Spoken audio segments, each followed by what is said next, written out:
Hi hello friends, ఎలా ఉన్నారు? ఈరోజు మీ ముందు మరొక వీడియోతో వచ్చేసాను. ఈరోజు టాపిక్ వచ్చేసి మన ఎలక్ట్రికల్ బిల్స్ అనేది PhonePe, Google pay, Amazon pay ఎటువంటి పేమెంట్స్లో కూడా వర్క్ అవ్వడం లేదు. ఒకటి తెలంగాణలో వర్క్ అవ్వడం లేదు అండ్ ఆంధ్రాలో కూడా వర్క్ అవ్వడం లేదు. ఆ బిల్ పేమెంట్స్ని ఎలా పే చేసుకోవాలనేది ఈ వీడియోలో నేను చూస్తాను ఫ్రెండ్స్. ఇది ఓన్లీ ఫర్ ఆంధ్రాకి మాత్రమే. మీరు నా ఛానల్కి ఫస్ట్ టైం విజిట్ చేస్తూ ఉంటే please subscribe my channel and ఒక లైక్ కూడా చేయండి. And Telegram and WhatsApp link కూడా నేను డిస్క్రిప్షన్లో ఇచ్చాను ఫ్రెండ్స్. ఏమైనా డౌట్స్ ఉంటే అక్కడి నుంచి కాంటాక్ట్ కావచ్చు. టెలిగ్రామ్లో మంచి మంచి లూట్స్ అనేది కూడా వస్తూ ఉంటాయి. ఆ టెలిగ్రామ్ లింక్లో జాయిన్ కాన్ఫరెన్స్ అక్కడ నేను ఇక్కడ వీడియోస్ చేయకుండా కూడా కొన్ని లింక్స్ అనేది అక్కడ షేర్ చేస్తాను. ఇప్పుడు మనం వీడియోలోకి వెళ్దాం ఫ్రెండ్స్. ముందుగా ప్లేస్టోర్కి వెళ్ళండి. ప్లేస్టోర్లోకి వెళ్ళిన తర్వాత ఇక్కడ సెర్చ్ బార్లో ఏపీఎస్పీడీసీఎల్ అని చెప్పి సెర్చ్ చేయండి.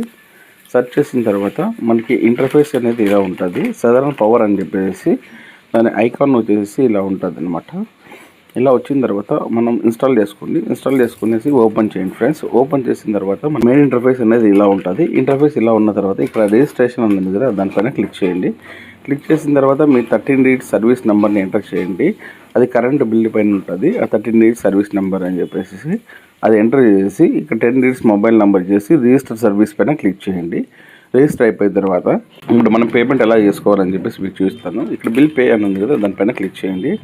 క్లిక్ చేసిన తర్వాత ఇలా మీ సర్వీసెస్ అన్నీ వస్తాయి. మీ సర్వీస్ వచ్చిన తర్వాత దానిపైన క్లిక్ చేయండి. క్లిక్ చేయగానే మనకి బిల్ రిమైండర్ అంటే ఏ టైం బిల్ రిమైండర్ అని క్లిక్ చేయగానే మనకి ఆ టైంకి రిమైండర్ అనేది వస్తుంది ఫ్రెండ్స్. అలాగే మన బిల్ డీటెయిల్స్ మొత్తం ఇక్కడ వచ్చేస్తుంది అనమాట. Consumer number, category, bill details, bill date, ఎంత అమౌంట్ అనేది, బిల్ డ్యూ కూడా ఎప్పటి వరకు ఉందో అది చూస్తుంది. ఇక్కడ పేమెంట్ ఎలా చేయాలంటే ఇక్కడ పేమెంట్ అనేది కదా, దానిపైన క్లిక్ చేయండి. క్లిక్ చేసిన తర్వాత మన service number, mobile number, amount అనేది వస్తుంది. వచ్చిన తర్వాత పే పైన క్లిక్ చేయండి. పే పైన క్లిక్ చేయగానే చూస్ ద పేమెంట్ గేట్వే అని ఉంది కదా, దాన్ని చెప్పేసి చూస్తుంది కదా. ఇక్కడ బిల్ డెస్క్ అని చెప్పేసి ఇక్కడ చూస్తుంది కదా, దానిపైన క్లిక్ చేయండి. క్లిక్ చేయగానే మనకి నెట్ బ్యాంకింగ్తో పేమెంట్ చేస్తే 2.5 డెబిట్ కార్డ్కి అయితే 90 పైసా తీసుకుంటారు పర్ ట్రాన్సాక్షన్కి. And credit cards and other పేమెంట్స్కి అయితే 1 రూపీ. భారత్ క్యూఆర్ కోడ్తో అయితే 0.85 రూపీస్ అని చెప్పేసి చూస్తున్నారు. రూపే డెబిట్ కార్డ్తో అయితే మనకి ఎటువంటి పేమెంట్స్ లేదు. యూపీఐ కూడా నీళ్ళు అనమాట. ఇక్కడ యాక్సెప్టెడ్ అని చెప్పేసి టర్మ్స్ అండ్ కండిషన్స్ని టిక్ చేయండి. టిక్ చేసి ఓకే పైన క్లిక్ చేయండి. ఓకే పైన క్లిక్ చేయగానే నెక్స్ట్ పేమెంట్ అనేది ఇలా వస్తుంది. వచ్చిన తర్వాత ఇక్కడ యూపీఐ పైన క్లిక్ చేయండి.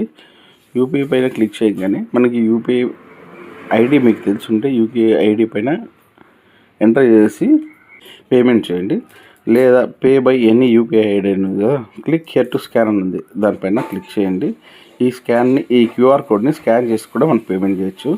ఇప్పుడు మీకు యూపీఐ ఐడి తెలియకపోతే జస్ట్ ఇలా బ్యాక్ వచ్చేసిన తర్వాత మనం ఫోన్పేతోనే పేమెంట్ చేయొచ్చు. ఫోన్పే ఓపెన్ చేయండి. ఫోన్పే ఓపెన్ చేసిన తర్వాత ఇక్కడ పైన మీ ఫోటో పైన క్లిక్ చేయండి. సింబల్ పైన క్లిక్ చేయగానే ఇక్కడ రిసీవ్ మనీ అని ఉంది కదా, దానిపైన క్లిక్ చేయండి. క్లిక్ చేయగానే మనకి ఇవన్నీ యూపీఐ ఐడీస్ అనమాట ఫ్రెండ్స్. దాన్ని కాపీ చేసుకోండి. కాపీ చేసుకునేసి బ్యాక్ వచ్చేసి ఇక్కడ మీ యూపీఐ ఐడిని ఎంటర్ చేయండి. ఎంటర్ చేసి మేక్ పేమెంట్ పైన క్లిక్ చేయండి ఫ్రెండ్స్. మేక్ పేమెంట్ పైన క్లిక్ చేయగానే పైన నాకు ఒక నోటిఫికేషన్ అనేది వచ్చేసింది చూడండి ఫ్రెండ్స్. ఇక్కడ పే చేయమని చెప్పేసి దానిపైన క్లిక్ చేయండి. క్లిక్ చేయగానే మనం డైరెక్ట్ ఇలా పేమెంట్ పేజ్కి వెళ్తుంది. పేమెంట్ పేజ్కి వెళ్ళిన తర్వాత ఇక్కడ పే పైన క్లిక్ చేయండి. పే పైన క్లిక్ చేయగానే మీ బ్యాంక్తో పే అని చెప్పేసి క్లిక్ చేసి మీ యూపీఐ ఐడిని ఎంటర్ చేసి పేమెంట్ని పే చేసేది ఫ్రెండ్స్. పేమెంట్ పే చేసిన తర్వాత ఇప్పుడు మనం పేమెంట్ అయ్యిందా లేదా అని చెప్పి ఎలా తెలుసుకోవాలంటే జస్ట్ ఇక్కడ పేమెంట్ హిస్టరీ ఉంది కదా, దానిపైన క్లిక్ చేయండి. క్లిక్ చేయగానే సర్వీస్ నెంబర్ పైన క్లిక్ చేయండి. క్లిక్ చేసిన తర్వాత మన పేమెంట్ డేట్ ఎప్పుడు చేసామనేది కూడా ఉంటుంది. దాన్ని చూసిన తర్వాత ఇక్కడ transaction number, service number, date, consumer number, bill amount అని చెప్పేసి మొత్తం చూస్తుంది. మీరు ఒకవేళ బిల్ పేమెంట్ కాలేదు అని చెప్పేసి ఎవరైనా లైన్ మ్యాన్ అలా వస్తే ఇక్కడ ట్రాన్సాక్షన్ నెంబర్ అనేది ఇక్కడ ఉంటుంది, ఇక్కడ చూపించండి. మొబైల్ లింక్ చేంజ్ చేసుకోవాలనుకుంటే ఇక్కడ మొబైల్ లింకింగ్ అని ఉంది కదా, దానిపైన క్లిక్ చేయండి. మీ సర్వీస్ నెంబర్ పైన క్లిక్ చేయండి. క్లిక్ చేసిన తర్వాత ఇక్కడ క్లిక్ చేసి మీ మొబైల్ నెంబర్ని అంతా బ్యాక్ చేసి అప్డేట్ పైన క్లిక్ చేయండి. మనకి మొబైల్ నెంబర్ కూడా చేంజ్ అయిపోతుంది. మనం ఎంత యూస్ చేసాము మన కరెంట్ అనేది కూడా ఇక్కడ చూస్తుంది అనమాట. మై యూసేజ్ పైన క్లిక్ చేయండి, మీ సర్వీస్ నెంబర్ పైన క్లిక్ చేయండి, మీ కరెంట్ ప్రజెంట్ రీడింగ్ పైన క్లిక్ చేసి క్యాలిక్యులేట్ మై యూసేజ్ చెప్పండి. మనకి ఎంత యూసేజ్ చేసామో కూడా చూస్తుంది. లాస్ట్ మంత్ ఎంత కరెంట్ యూజ్ చేసాము, ఈ మంత్ ఎంత యూజ్ చేసాము కూడా తెలుసుకోవచ్చు అనమాట. ఇక్కడ కన్జంప్షన్ పైన ఉంది కదా, దానిపైన క్లిక్ చేయండి. క్లిక్ చేసి మీ సర్వీస్ నెంబర్ పైన క్లిక్ చేసి మీ మొబైల్ నెంబర్ని ఎంటర్ చేయండి. ఎంటర్ చేసి ఓకే పైన క్లిక్ చేయండి. క్లిక్ చేసిన తర్వాత చూడండి friends, 7th month, 5th month, 3rd month ఇక్కడ ఎంత కన్జంప్షన్ చేస్తాను కూడా ఉంటుంది.